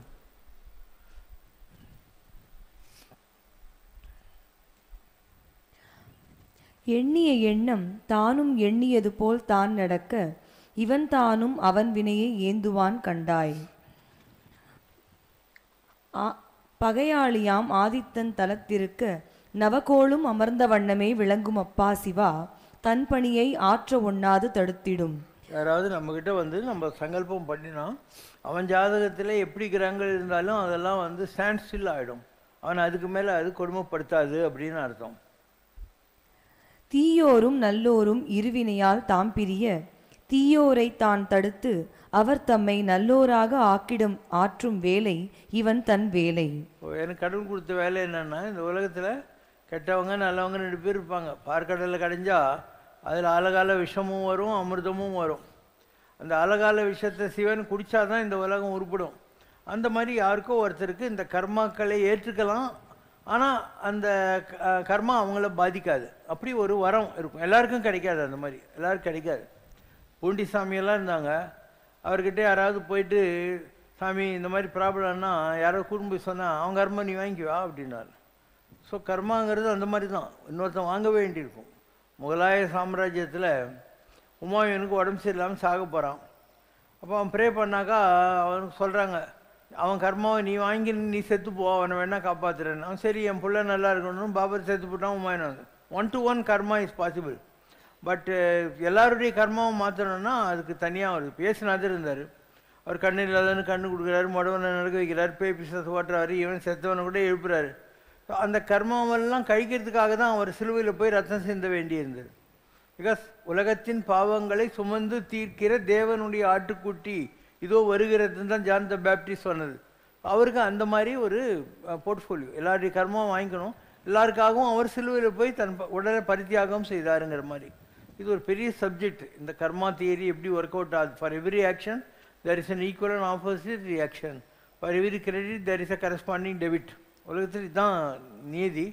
அப்போ சிவசங்கர் பாபா என்ன வேணால் பண்ணலாம், ஆனால் அது என்ன பாதிக்காதுங்கிற மாதிரி எனக்கு கொடுத்துருக்கிற வேலை இது. அதனால் என்னை இதெல்லாம் பாதிக்காது. நான் எத்தனையோ பண்ணிட்டேன், அதனுடைய போக்கில் இருக்கும், ஆனால் கொஞ்சம் பாதிக்கும். அதாவது ஓடுற பஸ்ஸில் நீ குதிச்சியன்னா நீயும் பஸ் கூட கொஞ்சம் ஓடணும். அந்த மாதிரி யாருக்காவது நம்ம கர்ம நிவர்த்தி பண்ணால் ஸ்லைட்டாக. இப்போ ஒரு ஆள் நான் மண்டியில் இருக்கிற போது வந்தான், அவன் கண்ணில் எப்போ பாரு கறி கொட்டிக்கினே இருக்கும், கறி ஃபுல்லாக கொட்டிக்கினே இருக்கும். எங்கெங்கேயோ போனால் ஒன்றும் நடக்கலை. எங்கிட்ட வந்தான், அங்கேருந்து ஒரு மண்பானையில் இருந்த தண்ணி எடுத்து அவன் கையில் விட்டு கண்ணை கழுவுனேன். கண்ணு கழுவுனா நின்று போச்சாது. அதுக்கப்புறம் நான் 3 நாளைக்கு வீச நைட்ரா போட்டுன்னு சுற்றின்னு இருந்தேன். அந்த ஷேடோ கர்மா இருக்கு இல்லையா, அது நம்ம பர்டேக் பண்ண வேண்டியிருக்கும். எவ்வளோ பண்ணிட்டோம், எல்லாம் பண்ணிட்டோம். அதனால் எனக்கு எதுவுமே தேவைப்படுறதில்லை. என்ன வேணால் பண்ணலாம். மானசீகமாக சங்கல்பம் பண்ணாவே வரும். எண்ணிய எண்ணம் தானும் அதுபோல் நடக்க இவன் தானும் அவன் வினையை ஏந்துவான் கண்டாய். வர்றவன் கர்மாவை இவர் வாங்கிக்குவார். ஆனால் அது வேற பாதிக்கவே பாகாது. ஏன் பாதிக்காதுன்னா, பொன்னாகும் இவன் மேனி. உலகத்தில் காயகல்ப சித்தின்னு ஒன்று இருக்குது. யாருக்கு அந்த காயகல்ப சித்தி இருக்கோ அவங்கள எந்த பிழையும் பாதிக்கிறதே இல்லை. அந்த மாதிரி ஒரு சித்தி. என் வேலை இதுதான். அதனால் அந்த சித்தி இருக்கிறதுனால இது நமக்கு ஒன்றும் ப்ராப்ளம் வர்றதில்லை. உலகம் பூரா தான் பண்ணிக்கிட்டே இருக்கோம், எல்லாம் தான் பண்ணிகிட்டு இருக்கோம். ஒன்றும் ப்ராப்ளம் வரல இது வரைக்கும், பை காட்ஸ் கிரேஸ். பொன்னாகும் இவன் மேனி பொன்னென கோசிகன் உரைத்த மொழிக்கு அது விட்டுரு. அதுக்கப்புறம் இப்போ லேட்டஸ்டாக ஒரு 3 வரி படி. இந்த இவர் நாமக்கல் இவர் எந்த கர்மாவை வேணாலையும் மாற்றிடுவார், உனக்கு நம்பிக்கை இருக்கணும், அவ்வளோதான். எதை வேணாலும் இவரால் மாற்ற முடியும், ஆனால் உனக்கு அந்த நம்பிக்கை இருக்கணும். நீ அவரை மனுஷனாக பார்த்தா அவர் மனுஷன், நீ அவரை கடவுளாக பார்த்தியானா அவர் கடவுள்.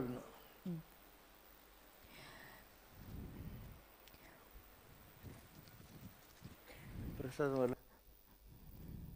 கேது இவருக்கு ஞானத்தை கொடுக்கக்கூடிய கிரகம். கேது ஒண்ணுமில்லாத இடத்திலிருந்து எல்லாத்தையும் வரவழைக்கும். அதே மாதிரி யாரு கேதுனா பிள்ளையாரு. சிவசங்கர் பாபாக்குள்ள பிள்ளையார் தான் இருக்காரு. சிவசங்கர் பாபாக்குள்ளே இருக்கிறது பிள்ளையார். அப்போ கேதுன்றது என்ன? ஒன்றும் இல்லாத இடத்துலேருந்து எல்லாத்தையும் வர வச்சிடும், எல்லாத்தையும் ஒன்றும் இல்லாத இடத்துக்கு கொண்டு போய் சேர்த்துரும். ஸோ நம்மக்கிட்ட அந்த பவர் இருக்குது.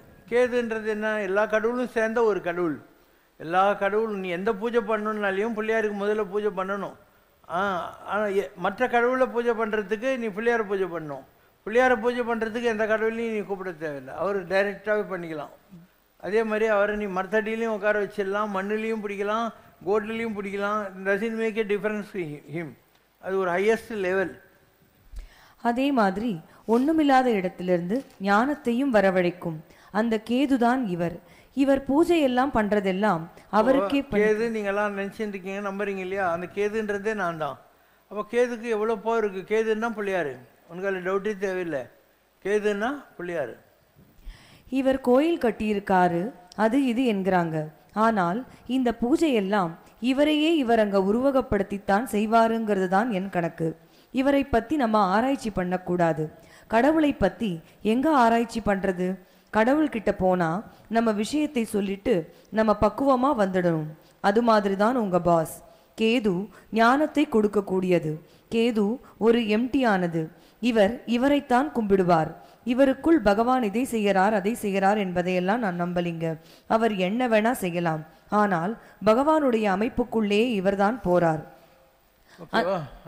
பெரிய புராணம். ஸோ என்ன வேணா பண்ண முடியும். இது ஒரு நம்புற மாதிரி இருக்கா? நீ எவ்வளோ பெரிய சமயங்கள்லாம் பார்த்துருக்க, பரமாச்சாரியார் பார்த்துருப்பேன், சாய்பாபா பார்த்துருப்பேன், எல்லாரையும் பார்த்துருப்பேன். இது ஒரு டிஃப்ரெண்ட் பவர். இது ரொம்ப டிஃப்ரெண்ட் பவர். ஜனங்களுக்கு புரியாது. புரிய வைக்கிறதுக்கு நான் ஏன் முயற்சி பண்ணணும்? என் வேலையும் நான் செஞ்சுக்கிட்டு இருக்கேன். நீ வர்றியா, உனக்கு நம்பிக்கை இருக்குதா, நான் பண்ணுவேன். அப்போ உனக்கே தெரிஞ்சிடும். It's your faith. நீ எனக்கு ஒன்றுமே கொடுக்க தேவையில்லை, நான் தான் ரொம்ப பணக்காரன்னு சொல்கிறேனே, எனக்கு எதுக்குமே பஞ்சம் இல்லை, நான் ரொம்ப வசதியான ஆள், எதுவுமே இல்லை. பேங்க்கில் ₹1 கடை வாங்கலை, இவ்வளோ பெரிய சொத்தெல்லாம் பண்ணி வச்சுருக்கேன், எல்லா கோயிலையும் எலசி கட்டி வச்சுருக்கேன். நான் எப்பயாவது யாருக்கிட்டையாவது உண்டி குளிக்கிருக்கேன், நான் ₹5 கொடு, நான் மாரியாத்தா கோயிலில் கூழ் ஊத்துறேன்னு கேட்டிருக்கேன்னா என்ன வேணால் பண்ண முடியும். நான் இது பண்ணணும்னு நினச்சா பண்ணிவிடுவேன். நன்மைகளுக்கு பரிசும் தீமைகளுக்கு தண்டனையும் வழங்கும் இறைவன் மீது எனக்கு நம்பிக்கை இல்லை என்று ரிலேட்டிவிட்டி தியரியை கண்டுபிடித்த இயற்பியல் விஞ்ஞானி ஆல்பர்ட் ஐன்ஸ்டீன் தனது கடவுள் நம்பிக்கை பற்றி கூறியிருக்கிறார். ஆனால் தாங்களோ கடவுள் ஒரு பரமதயாபரன், அவன் மனிதனுக்கு நன்மையோ தீமையோ எதுவும் செய்வதில்லை, தீதும் நன்றும் பிறர் தர வாரா என்ற நிலையில் மனிதன்தான் அனைத்தையும் தேடிக்கொள்கிறான் என்று. புரிஞ்சிச்சு கேள்வி. கடவுள் ஒவ்வொருத்தனுக்குள்ளேயும் தான் இருக்கான். நீ கூட கடவுள் தான். அகம் பிரம்மாஸ்மி தத்துவமசி.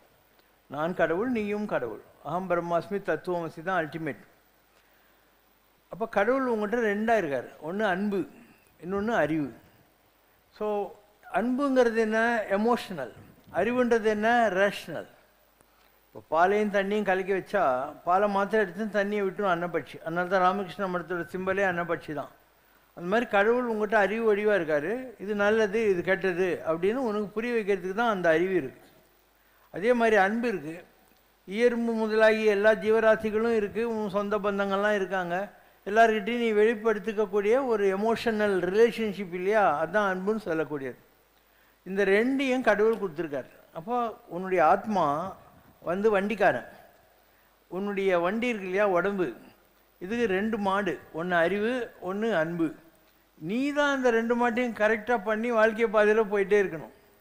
You have to balance between your rational and emotional, rational mind and emotional heart. இதை நீ பண்ணால் நல்லது கெட்டதுக்கு நீ தான். கடவுள் இதிலெல்லாம் தலையிடுறதில்லை. ஒரு இந்தியன் பீனல் கோடு இருக்குது, அந்த இந்தியன் பீனல் கோடில் சட்டம் இருக்கும், இந்த தப்பு பண்ணால் இந்த தண்டனை அப்படின்னு இருக்குது. நீ நான் தப்பு பண்ணுவேன் எனக்கு தண்டனை வரக்கூடாதுன்னு சொல்லி இந்தியன் பீனல் கோடை உருவாக்குனா அல்லாடியையும் அம்பேத்கரையும் திட்டின்னு இந்தியானா என்ன அர்த்தம்? அவங்க வேலையை பண்ணாங்க. கடவுளுடைய சட்டங்கள் எல்லாருக்கும் ஒரு மாதிரி தான் கடவுள் பண்ணியிருக்காரு. அண்டு நீ தான் வந்து அந்த சட்டங்களை கடைப்பிடிக்கணும். அதனால் இந்த உலகத்தில் அவன் படுற கஷ்டத்துக்கும் அவன் அனுபவிக்கிற சுகத்துக்கும் அவன் தான் காரணம். கடவுள் எதுலேயும் தலையிடுறதே கிடையாது. இது எல்லாருக்கும் நான் இந்த வித்தியாசமாக சொன்ன ஒரு செய்தி, வித்தியாசமாக சொன்ன செய்தி. பைபிளில் அப்பாவுக்கு 2 பேர் இருப்பானுங்க. ஒரு பையன் சொத்தை கொடுன்னு பிரிச்சுக்கிட்டு போடுவான், அண்ட் ஒரு பையன் அப்பா கூடயே பொறுப்பாக இருந்திருப்பான். சண்டை போட்டு போனவன் எல்லாத்தையும் இழந்துட்டு கையில் ஒன்றும் இல்லாமல் வருவான். எங்கள் ஊர் பக்கம் கையில் ஒன்றும் இல்லாமல் வந்தால் பர்போக்கின்னுவோம், ஒன்றும் இல்லை. அப்போது அப்பங்காரன் சொல்கிறான், என் பிள்ளை வந்துன்னு இருக்காண்டா, நம்ம ஆட்டு மந்தையிலேயே பெஸ்ட்டு ஆடு வெட்டுறா, இன்றைக்கி அவனுக்கு நல்ல பிரியாணி பண்ணுவேன்னு. நான் கூட இந்த பையன் கேட்டான், நான் பாவி அப்பனே, இவ்வளோ வருஷமான அவங்க கூட எவ்வளோ பொறுப்பாக இருந்தேன், எனக்கு ஒரு நாளாவது இப்படி சொல்லிக்கிறியா? அவன் கெட்டு குடிச்சவராகி வரான், அவனுக்கு நீ வந்து நல்ல ஆடு வெட்ட சொல்கிறியன்னு. அப்போ அவன் சொன்னான், ஒரு ஆட்டு மந்தையில் நல்ல ஆடு இருந்தால் மேய்ப்பன் என்ன பண்ணுவான், குச்சி வச்சுட்டுருன்னுவான், எல்லா ஆடும் ஓடிக்கிட்டே இருக்கும் மந்த மந்தியா. ஒரு ஆட்டு கால் உடஞ்சி இருந்ததுன்னா இப்படி தூக்கின்னு போவான். அந்த மாதிரி ஒரு நல்ல மேய்ப்பன் கடவுள், ஒரு நல்ல பசுபதி, ஒரு நல்ல கோவிந்தன், எல்லாம் ஒன்றே தான். அவன் என்ன பண்ணுறான், குறையுள்ளவர்களை அவன் வந்து குறையுள்ள ஆடுகளை அவன் தேடுகிறான். உருட்டுட்டு போன சிரட்டி பாபாவையும் பரமச்சாரியன் ஸ்ரீசங்கர் பாபா பற்றி அவனுக்கு என்ன ஆகுது, நாங்கள் தான் உருப்பிட்டுட்டுமே. இதுதான் ஒரு வித்தியாசமான பாஷை. அதனால் கடவுள் என்பவன் கருணை வடிவானவன் நான் சொல்கிறதுக்கு இதுதான் காரணம். கடை தேராத மாந்தர்கள் என்று உலகத்தில் யாருமே இல்லை.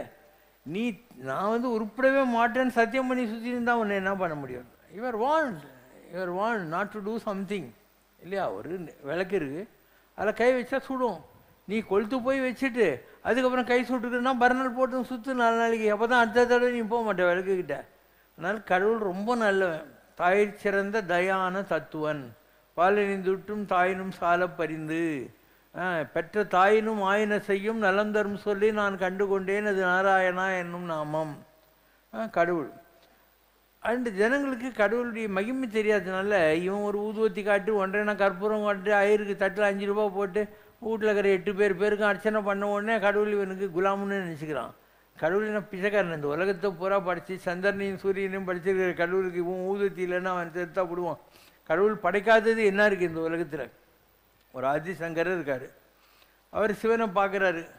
சிவனே நான் அவனுக்கு அபிஷேகம் பண்ணலான்னு சொல்லிட்டு ஒரு பஞ்சபாத்திரம் உத்தரணியில் தண்ணி கொண்டு வந்திருக்கேன், அபிஷேகம் பண்ணணுன்னு தோணுன உடனே பார்க்குறேன் உன் தலைமையிலேயே கங்கையை ஜொயின்னு வச்சுட்டு இருக்கேன், கங்கையே வச்சுட்டு இருக்கு, உனக்கு நான் என்ன அபிஷேகம் பண்ண முடியும்? அதனால் அந்த ஐடியாவை ட்ராப் பண்ணிட்டேன். உனக்கு பூ போட்டு அந்த இலைகள் எல்லாம் போட்டு பூஜை பண்ணலான்னு நினைக்கிறேன், இந்த உலகத்தில் இருக்கிற எந்த பூ எந்த பத்திரம் நீ பண்ணாதது, அதனால் அந்த ஐடியாவும் விட்டுட்டேன். இப்படி வரிசையாக எலிமினேட் பண்ணினே போகிறார். எந்த பழம் நீ படிக்கலை இப்படி சொல்லிட்டு உன் எதிரில் நான் கொஞ்சம் பாட்டு பாடலான்னு நினைக்கிறேன். ஆனால் பக்கத்துலேயே நாரதர் தும்புரெல்லாம் உட்காந்து டொயின்னு நல்ல நல்ல பாட்டெல்லாம் பாடிக்கிறாங்க, நான் என்னத்தை பாடிடுவேன், அதனால் பாட்டு பாடுற ஐடியாவை ட்ராப் பண்ணிட்டேன். சரி டான்ஸ் ஆடலான்னு பார்க்குறேன், ஆனால் ரொம்ப இவ்வளோ திலோத்தமாலாம் இதுலேயே டான்ஸ் ஆடுனுக்கிறாங்க, எனக்கு என்ன டான்ஸ் தெரியும் நான் ஆடுறது. இப்படி நான் உன்னை பற்றி நினைக்கதான் நீ எவ்வளோ பெரிய ஆளு நான் எவ்வளோ சின்ன ஆளுன்னு எனக்கு புரியுது. அதனால் I stop my ideas of trying to worship you. இப்போ என்ன பண்ணணுன்னா நான் யோசனை பண்ணால் தான் தெரியுது நீ எவ்வளோ பெரிய ஆள்னு, அதனால் நீ இன்னும் எவ்வளோ பெரிய ஆள்னு புரிஞ்சுக்கிறதுக்குள்ள அறிவு எனக்கு கொடுனார். ஆனால்பட்ட ஆதிசங்கரர் சண்மதங்களை ஸ்தாபித்தவர் அல்டிமேட்டாக 2 கை தூக்கி சரண்டர் ஆகிட்டார். நீ எவ்வளோ பெரியவன்னு எனக்கு புரியல, வாசித்து காணாதது என்ன, அதனால் எனக்கு இன்னும் நீ எவ்வளோ பெரிய ஆளுங்கிற அறிவு மாத்திரம் கொடு, மற்றபடி நான்லாம் பூஜை பண்ணுறதுக்கு லாய்க்கு இல்லாதவனும் ஒத்துக்கிறாரு. இதுதான் உண்மையும். அதனால் கடவுளை பற்றி நீங்கள்லாம் ஒரு அளவுகோல் வச்சுருக்கீங்க. அந்த அளவுகோல்கள் ஏதோ ஒரு பையனுக்கு கல்யாணம் ஆகிடணும், ஒரு பொண்ணுக்கு குழந்தை பெற்றணும், ஒரு வீடு வாங்கிடணும், ஸ்கூட்டர் வாங்கிடணும், இதெல்லாம் தான். இதுக்கு தான் நீங்கள் கடவுளை வச்சுன்னு இருக்கீங்க. ஒரு ஏடிஎம் கார்டு மாதிரி உங்களுக்கு கடவுள்ன்றது, ஒரு விஷ் ஃபுல்ஃபில்லிங் ட்ரீ அந்த மாதிரி. கடவுள்ன்ற இது எதுவும் கிடையாது. கடவுள் உங்கள்கிட்ட அன்பாக இருக்கான், அறிவாக இருக்கான், ஆரோக்கியமாக இருக்கான். இதை வச்சு நீ தான் உருப்படுறதுக்கு பார்க்கணும். அப்பயும் கடவுள் ப்ராடிகல் சன் கதை தான். கெட்டு போனவனை காப்பாற்றுவானே தவிர அவங்களெல்லாம் பனிஷ் பண்ண மாட்டான். ஜனங்களுக்கு இதெல்லாம் தெரிஞ்சாக்கா அவங்க கடவுளை இது பண்ணுவாங்க. அது வரைக்கும் இப்படி தான். இவன் தேங்காய் வச்சு இப்போ கமிஷன் வேறு போடுவான் கடவுளுக்கு. நீ இதை பண்ணிட்டியானா உனக்கு சூற தேங்காய் விட்றேன்னுவான், இதை பண்ணிட்டியானா உனக்கு அபிஷேகம் பண்ணுறேன்னுவான், உனக்கு அர்ச்சனை பண்ணுறேன்னுவான். அர்ச்சனையும் கடவுளுக்காக பண்ணுறான் இந்த பாவி. அங்கே போய் லிஸ்ட்டு வச்சுன்னு இந்த ஐயர் தட்டில் போட போகிற 10 ரூபாய்க்கு வீட்டில் இருக்கிற எல்லார் பேரையும் சொல்லி, எல்லா கோத்திரம் சொல்லி, எல்லா பேரையும் சொல்லி இதுக்கு அர்ச்சனை பண்ண சொல்லுவான். எங்கே போனாலும் ஜனங்களுடைய சுயநலம் தாங்குது. இப்போ எனக்கு வந்த மாதிரிலாம் கஷ்டம் உங்கள் வாழ்க்கையில் வந்திருந்தால் நீங்களாக கடவுளாவது ஓடி போயிருப்பீங்க. நான் சின்ன வயசுலேருந்தே கஷ்டப்பட்டுன்னு இருக்கேன். எப்பயுமே கடவுள் எனக்கு குடும்பப்படுத்தின்னு தான் இருப்பான் பாவி. ஆனால் நான் இன்றைக்கி வரைக்கும் கடவுள் நல்லவனும் வக்கீல் வேலை செஞ்சுன்னு இருக்கேன். நிஜமா என்னை பற்றி வரும். அப்பனே உனக்கு வந்துவிட்டது போல் சோதனைகள் வந்திருந்தால் பின் ஏனையோர் மண்ணோடு மண்ணாக போயிருப்பார். அவன் என் பக்கலில் இருத்தலை நீ அறியாயோன்னு வரும். கடவுளும் பக்கத்திலே இருக்கான், தெய்வம் மடி வேஷ்டி மஞ்சி கட்டும் பக்கத்தில் நிற்கிறான் அப்படின்றது உனக்கு தெரியும் இல்லையா? அதனால் வேறு யாருக்காவது இருந்தால் அவங்க சம்மதி மேலே மண் விழுந்து நேரத்துக்கு புல் முளைச்சிருக்கும். அவனுக்கு எவ்வளோ சோதனைகள் வந்தாலும் நீ எல்லாத்தையும் தாங்கி பிடிச்சின்னு கடவுளை பிடிச்சின்னு இருக்கு இல்லையா? அதுதான் உன்னுடைய குவாலிஃபிகேஷன். அதனால தான் நீ நாளுக்கு நாள் மேலே போகிறேன்னு அர்த்தம். நீ ஒரு ஆஃபீஸில் ப்ரமோஷன் வாங்கணுன்னா அதுக்கு எக்ஸாம் இருக்குது. எவ்வளோ ப்ரமோஷன் வேணுமோ அவ்வளோ எக்ஸாம் எழுதி ஆகணும். ஒரு சிவசங்கர் பாபா ஒரு சாதாரணமான கிராமத்துலேருந்து வந்தாலும் சொல்கிறேன். நான் இன்றைக்கி இவ்வளோ பெரிய போஸ்ட்டை படிச்சிருக்கேன், நல்லா ரொம்ப பெரிய போஸ்ட்டில் இருக்கேன் நான் கடவுள்கிட்ட. எப்படி பிடிச்சேன் நீயே சொல். விஸ்ரீ சாமியார் இருந்தார் திருவண்ணாமலை. அவர் சொல்லுவார், Sivasankara has gone to greater level than Aurobindo and Chaitanya. Is God's prime minister அப்படின்னார். சிவசங்கர் பாபா அரவிந்தரையும் சைத்தன்யை விட பெரிய உயரங்களை தொட்டுட்டார். இவர் கடவுளுடைய பிரதம மந்திரிங்கிற வார்த்தையை யார் சொன்னார்? ராம் சரத்குமார் சொன்னார். அடுத்த வரி சொன்னார், where is guiding this beggar is guiding Shivashankara. Shivashankara is working for my father Arunachala 24/7 and my father is highly pleased with himனார். ராம் சரத்குமாரை வழி நடத்துகிற அதே அண்ணாமலையார் தான் சிவசங்கர் பாபாவையும் வழி நடத்துகிறாரு. சிவசங்கர் பாபா 24 மணி நேரம் கடவுளை பற்றி நினச்சிக்கிட்டு ஒழிச்சிட்டு இருக்காரு. அதனால் அருணாச்சலேஸ்வரர் சிவசங்கர் பாபா கிட்ட ரொம்ப ப்ளீஸ்டாக இருக்கிறாரு அப்படின்னார். எவ்வளோ பெரிய மகான்! 45 வருஷம் சுடுகாட்டில் உட்காந்து ஓம் ஸ்ரீராம் ஜெயராம் ஜெய் ஜெயராம் சொன்ன ஆள். மனைவி மக்களெல்லாம் விட்டுட்டு திருவண்ணாமலையில் அடக்கமான ஆள். அவர் இந்த மாதிரி சொல்லணும்னா நான் எந்த ஹைட்டுக்கு போயிருப்பேன் நீயே சொல்லு. கோடிசாமி எவ்வளோ பெரிய ஆள். அவர் சொல்கிறாரு, தாத்தா எல்லாரையும் தாத்தான்னுவார். தாத்தா தான் கைலாசம், தாத்தா தான் வைகுண்டம். சிவசங்கர் பாபா தான் சிவன், இவர் தான் பெருமாள். கைலாசம் வைகுண்டம், உலகம் பூரா போகட்டும், ஜனங்களுக்கு சேவை செய்யட்டும், எல்லாம் பரிபூர்ணம் அப்படின்னு. இவர் என்ன வேணால் செய்யட்டும், எல்லாமே பெர்ஃபெக்ட் ஆகிடும் லைஃப்லன்னு. எவ்வளோ! ஏன்னா அல்லான்னு சொன்ன ஒரு துலுக்கம் இருக்கான். பங்களாதேஷில் பெனசீர் பூட்டோக்கும் குருவாக இருந்தால் அப்துல் ரஹ்மான் சிஷ்டி. அவர் சொன்னார், Allah has come to bless மீனார். முஸ்லீம் ரிலிஜனில் எல்லாரும் நபி தான். அல்லான்னு யாரையும் சொன்னாவே பாவம். அவர் சொன்னார், அவ்வளோ பெரிய ஆள். என்ன சொன்னார்? இவர் தான் அல்லாஹ் அப்படின்னு சொன்னார். நான் உலகம் பூரா போயிருக்கேன், ஆர்டிகா அண்டார்டிகா கூட போயிருக்கிறேன். இந்தியாவில் நான் போகாத கோயில் இல்லை, பண்ணாத பூஜை கிடையாது. 37 வருஷமாக டெய்லி யாகம் வளர்த்து நித்திய ஹோமம் பண்ணிகிட்டு இருக்கேன். எப்பயும் 24 மணி நேரம் ஜபம் பண்ணிகிட்ருக்கேன். இப்போ உங்கள்கிட்ட பேசின்னு இருக்கிறேன். நான் எவ்வளோ நேரமா உள்ள எனக்கு மந்திரம் இருக்குது, நான் மந்திரம் சொல்லிகிட்டே இருக்கேன். எனக்கு சதாச்சார அஷ்டாட்சரம் இருக்குது. இதெல்லாம் மக்களுக்கு புரிகிற காலம் வந்தாக்கா அவங்களுக்கு தெரியும். இல்லைன்னா அவங்க நினைக்கிறேன், என்னடா ஜாலியாக பைஜமா குர்த்தா போட்டுன்னு வாட்சி கட்டின்னு உட்காந்துக்கிறாரு அப்படின்னு. உனக்கு சாமியார்னா வேற ஒரு இது தேவைப்படுது, ஒரு வேஷம் தேவைப்படுது. நான் சாமியாரே கிடையாது, நான் சாமியார் வேற, சாமி வேற. God man is different, God himself is different இல்லையா? இப்போ திருப்பதி வெங்கடாஜலபதிக்கு போகிறேன், அவருக்கு டெய்லி 75,000 ரூபாயில் ஒரு பட்டு வேஷ்டி கட்டுறாங்க, பட்டு பீதாம்பரம் கட்டுறாங்க, கிரீடம் வைக்கிறாங்க, எல்லாம் நகரட்டெல்லாம் போடுறாங்க. நீ வெங்கடாஜலபதிக்கிட்ட போய் நீ எதுக்கு காவி கட்டின்னு சாமி ஆட்டம் இல்லைன்னு கேட்கக்கூடாது. அதுவும் அவன் செஞ்ச தவத்துக்கு அந்த மாதிரி கிடைக்கும் இல்லையா? அலங்கார பிரியோ விஷ்ணு, அபிஷேக பிரியோ சிவா. அலங்காரத்துக்கு விஷ்ணு, அவர் அலங்காரம் பண்ணியும் ஜாலியாக நின்றுக்கிறாரு. அபிஷேகம் சிவனுக்கு பிடிக்கும், அதனால் அந்த ஆள் அபிஷேகத்தை பண்ணிக்கிறாரு. ஸோ உலகத்தில் உங்களுக்கு கடவுளை பற்றி தெரிஞ்சதை விட தெரியாதது தான் ரொம்ப ஜாஸ்தி. உல்லாச நிராகுல சல்லாப வினோதகனும் நீ அலையோ எல்லாமறை என்னை மறந்த நலம் சொல்லாய் முருகா சுரபூபதியே தான் ஆன்மீகம். முருகர் எப்படி இருப்பாராம்? உல்லாசமாக இருப்பாராம். ஆக்குலம்னா கவலை, நிராகுலம்னா கவலை இல்லாத ஆள் அப்படின்னு அர்த்தம். உல்லாச நிராகுல சல்லாபன்னா கூத்தடிச்சுன்னு இருப்பார். வினோதகன்னா புரிஞ்சிக்கவே முடியாதுன்னு அர்த்தம். இப்போ உல்லாச நிராகுல சல்லாப இப்படி இருக்கிற முருகர்கிட்ட போய் எல்லாம் மர எனக்கு எதுவுமே இல்லை, மைண்டு பிளாங்க் ஆகிடணும், வாச்சா மகோச்சரம் அந்த நிலையை கொடு முருகா அப்படின்னு கேட்குறாங்க. அப்போ முருகர்னால என்னத்தை புரிஞ்சிக்க முடியும்? பழனிமலையில் காலையில் போய் பார்த்தியானா கோமணம் கட்டின்னுட்டு அந்த ஆண்டி பண்டாரமாக நிற்கிறான். சாயந்தரம் போனியானா ராஜ அலங்காரத்தில் நிற்கிறான். அப்போ காலையில் நீ பார்த்த ஆண்டி பண்டாரம் முருகனா, சாயந்தரத்தில் அலங்கார கோலத்தில் ராஜனாக இருக்கக்கூடியவன் முருகனா.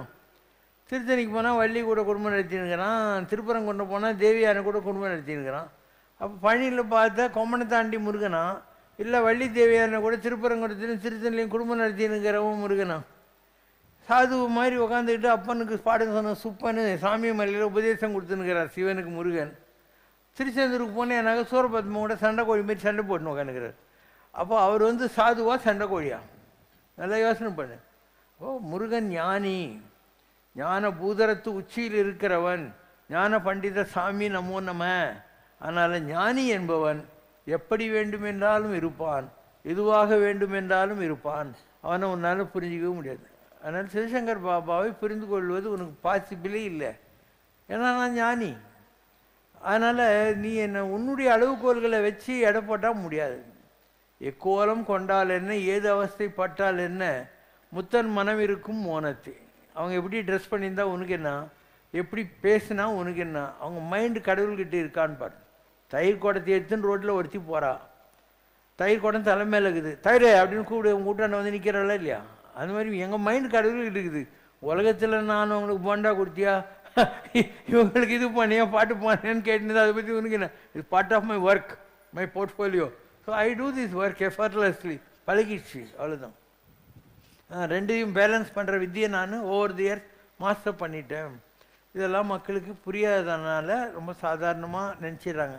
அவங்கள பொறுத்து மாத்திரம் ஒரு மடாதிபதி இல்லை வேஷம் கட்டி கையில் அந்த மாதிரி ஒரு சன்னியாசிக்குள்ள அடையாளங்களோடு இருக்கிறவங்கெல்லாம் ரொம்ப பெரிய சாமியார் மாதிரியும், ஜாலியாக இப்படி அடிச்சுன்னு உட்காந்துக்கிறேன் நான் சின்ன சாமியார்மான்னு நினைக்கிறேன். நான் அந்த மாதிரி இல்லை. காஞ்சி மகாபெரியவரோட பெரிய ஆள் உண்டா? காஞ்சி மகாபெரியவர் என்னை பற்றி என்ன தெரியுமா சொல்லியிருக்காரு? இவன் இல்லைன்னா எங்கள் மடமே இல்லை தெரியுமோன்னார். ஏன் சொல்கிறாரு? நான் ஆதிசங்கராக இருந்த ஆள்.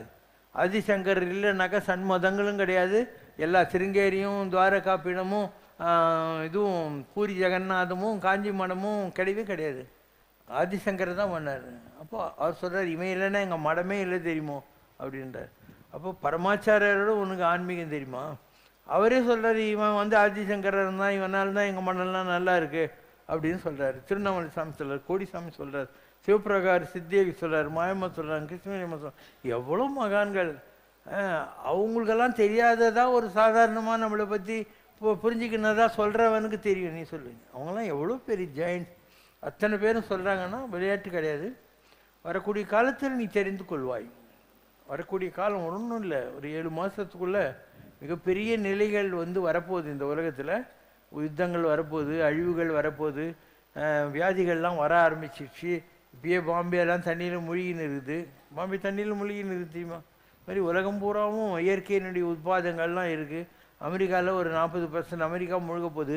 யூரோப்பாலாம் அழிஞ்சு போய் யூரோப்பாவில் இருக்கிறலாம் மற்ற ஊருக்கெல்லாம் வரப்போகிறான். சைனா அழிஞ்சு போயின்னு இருக்குது. China is collapsing. And China அழிஞ்சிட்டு சைனா 4ஆக பிரியும். அதில் டிபெட் இருக்கிற கைலாஸ் போர்ஷன் இந்தியாவுக்கு வரப்போகுது திருப்பியும். இப்படி எவ்வளோ விஷயங்கள் இந்த உலகத்தில் இந்த 6 வருஷத்துக்குள்ளே நடக்க போகுது. 7வது மாதத்துலேருந்து இதெல்லாம் ஆரம்பிக்க போகுது. அந்த மாதிரி வர்ற போது நான் சொன்னதெல்லாம் நீ ஞாபகம் வச்சுக்கோ. இதெல்லாம் சொன்னாரியா பாபா ஒரு நாளைக்குன்ற மாதிரி. then you will understand.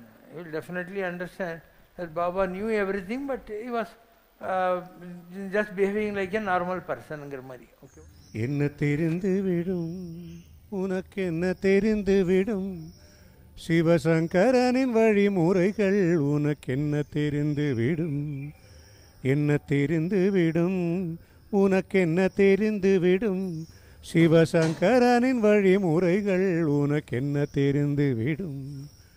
அறிந்து கொள்ள தகுமா நீ புரிந்து கொள்ள தகுமா அறிந்து கொள்ள தகுமா நீ புரிந்து கொள்ள தகுமா நீ அறிந்த பின்னே அனைத்தையும் விட்டுவிட முடியுமா என்ன தெரிந்துவிடும் உனக்கென்ன தெரிந்துவிடும் சிவசங்கரனின் வழிமுறைகள் உனக்கென்ன தெரிந்துவிடும் கண் பார்வை என்னவென்று கண்டு கொள்ள முடியுமா கண்ணசைவில் காட்டும் ஜாடை என்னவென்று தெரியுமா வீட்சண்யம் வீசும் மொழி கிரகித்து கொள்ள முடியுமா வீட்சண்யம் வீசும் மொழி கிரகித்து கொள்ள முடியுமா வீணான ஆராய்ச்சி தேவையில்லை தெரியுமா வீணான ஆராய்ச்சி தேவையில்லை தெரியுமா என்ன தெரிந்துவிடும் உனக்கென்ன தெரிந்துவிடும்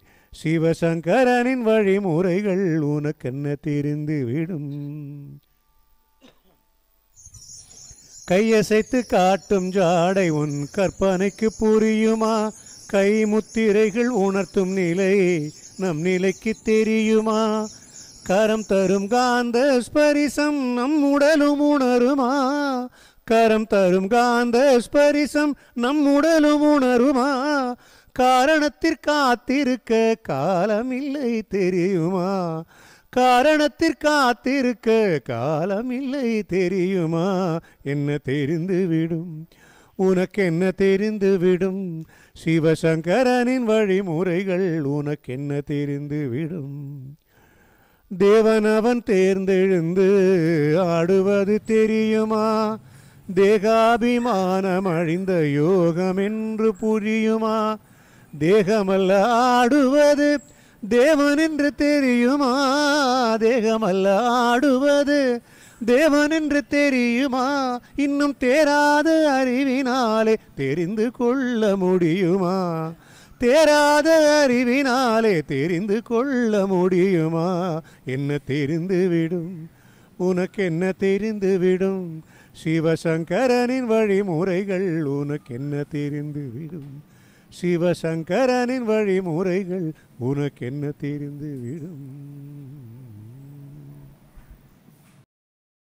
உலகிலம் தேடி வரும் ஒரு ஆலயம் ஓங்காரமூர்த்தி வன்னருளாலயம் இகபர சுகமளிக்கும் இறையாலயம் எழு பிறவி வினையளிக்கும் மந்திராலயம் உலகெல்லாம் தேடி வரும் ஒரு ஆலயம் ஓங்காரமூர்த்தி அருளாலயம் சிந்தைதனை கொள்ளை கொள்ளும் அன்பாலயம் சிவசங்கரவேனும் பண்பாலயம் வந்தவரை அரவணைக்கும் சரணாலயம் வரலாறு படைக்கின்ற அருளாலயம் உலகெல்லாம் தேடி வரும் ஒரு ஆலயம் ஓங்காரமூர்த்தி அருளாலயம் நீ என்னுள் இசைக்கிறாய் நான் உன்னுள் வசிக்கிறேன் வேறென்ன எனக்கிங்கு வேண்டும் சங்கரா வேறென்ன எனக்கிங்கு வேண்டும் தாயன்பை மிஞ்சியே நீ அன்பை பொழிகிறாய் சேக்கிங்கு வேறென்ன வேண்டும் இந்த சேக்கிங்கு வேறென்ன வேண்டும் இந்த சேக்கிங்கு வேறென்ன வேண்டும் ஓம் ஜெய் சிவசங்கரரே சுவாமி ஜகத் பரிபாலகரே ஆதி சங்கர அவதாரா அநாத ரக்ஷகரே ஓம் ஜெய் சிவசங்கரரே அன்னையும் தந்தையும் நீரென்றறிந்தும் அன்பில் நனைகின்றோம் சுவாமி, அன்பில் நனைகின்றோம். ஆசானும் இறையாகிய தேவா நின்னடி பணிகின்றோம். ஓம் ஜெய் சிவசங்கரரே. கைலையை பன்முறை வலம் வந்தாய் ஓ கருணாகர கீர்த்தி சுவாமி, கருணாகர கீர்த்தி. மயிலையில் நின்று வரம் தருகின்றாய் மங்களகர மூர்த்தி. ஓம் ஜெய் சிவசங்கரரே. ஆனந்த சாகரம் தனிலம்மையாழ்த்தும் அற்புத அருள் ஜோதி. குறை ஒன்றுமில்லை மறைமூர்த்தி கண்ணா, குறை ஒன்றும் இல்லை கண்ணா, குறை ஒன்றுமில்லை கோவிந்தா.